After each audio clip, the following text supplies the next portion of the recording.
నూరు భాష ఉంది. అదేవిధంగా బార్బర్ కమ్యూనిటీ కటింగ్ చేసే వాళ్ళు ముస్లింలలో ఉన్నారు. కుల వృత్తులు బట్టలు ఉతికే వాళ్ళు ఉన్నారు. దూది నేసే వాళ్ళు ఉన్నారు. వీళ్ళందరికీ కూడా బలహీన వర్గాల కింద రిజర్వేషన్లు ఉన్నాయి. 50-60 సంవత్సరాల నుంచి వాళ్ళకి రిజర్వేషన్లు ఉన్నాయి. ఇవాళ కొత్తగా ఎవరు ఇచ్చింది లేదు.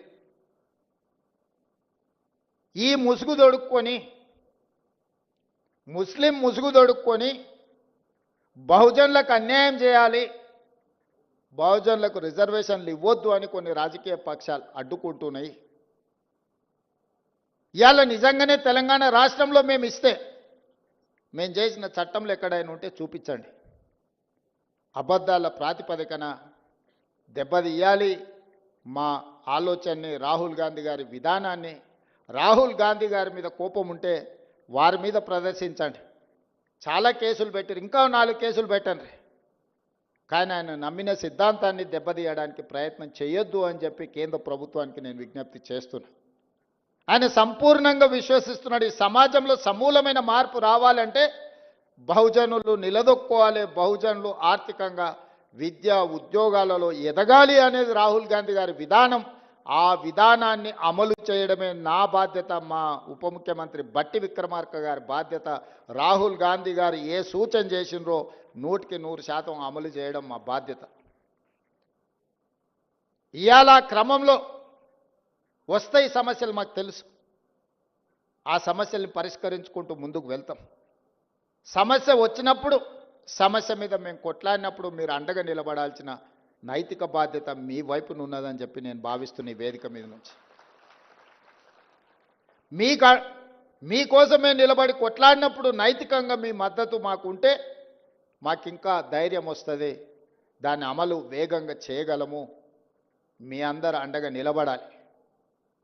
చివరగా ఇంతకుముందు మిత్రులు పొన్నం ప్రభాకర్ గారు చెప్పారు, ఉస్మానియా యూనివర్సిటీ వైస్ ఛాన్సలర్ వస్తే నేను చెప్పిన, ఇప్పుడు గ్రామాలలో ప్రభుత్వం దగ్గర భూములు లేవు.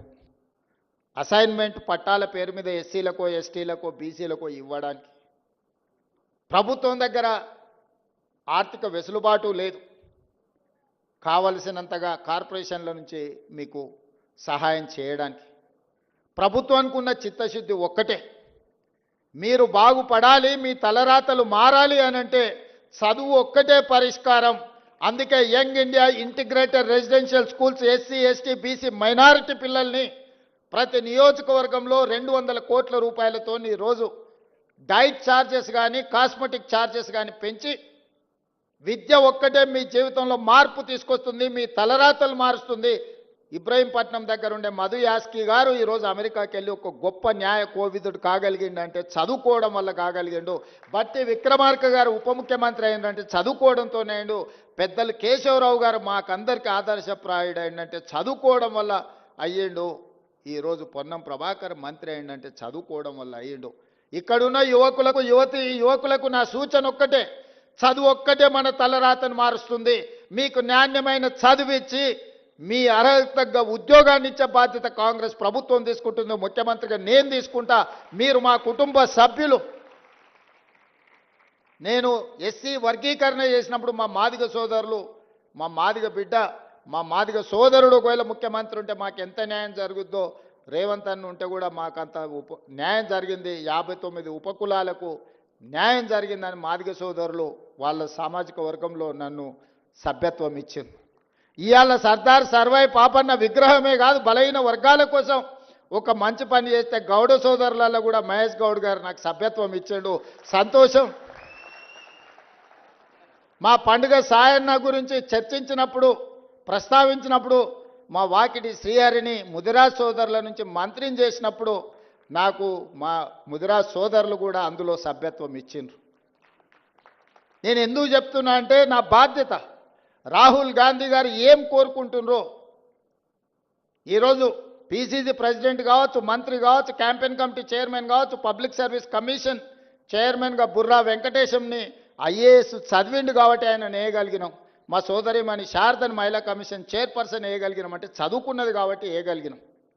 ఇవాళ ఒక Venkatesh Goud public service commission chairman అయినా, ఒక పొన్నం ప్రభాకర్ గౌడ్ మంత్రి అయినా, ఒక మహేష్ గౌడ్ పీసీసీ ప్రెసిడెంట్ అయినా, మధు యాస్కి గౌడ్ గారు క్యాంపెయిన్ కమిటీ చైర్మన్ అయినా, యువకుడు శ్రీకాంత్ ఈరోజు కమిషన్ చైర్మన్ సభాధ్యక్షత వహించిందంటే చదువు ఒక్కటే కారణం.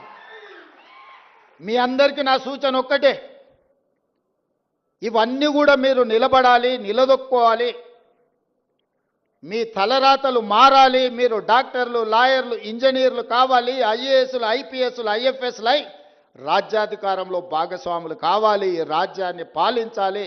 బడుగు బలహీన వర్గాలకు రాజ్యాధికారం వచ్చినప్పుడు ఈ సమాజం బాగుపడుతుంది.